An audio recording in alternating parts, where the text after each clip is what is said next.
You are looking at Julian's pronunciation guide, where we look at how to pronounce better some of the most mispronounced words in the world, like this other curious word. But how do you say what you're looking for today?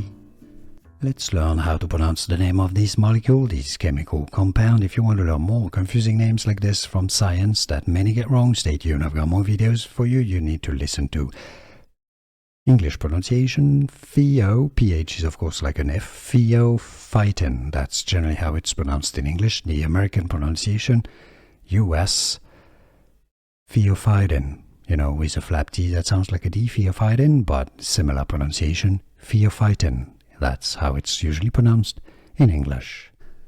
Here are more videos on how to pronounce more confusing words and names too many mispronounced. Like this video if you found it useful. I appreciate your support. I'll see you soon and thanks for watching.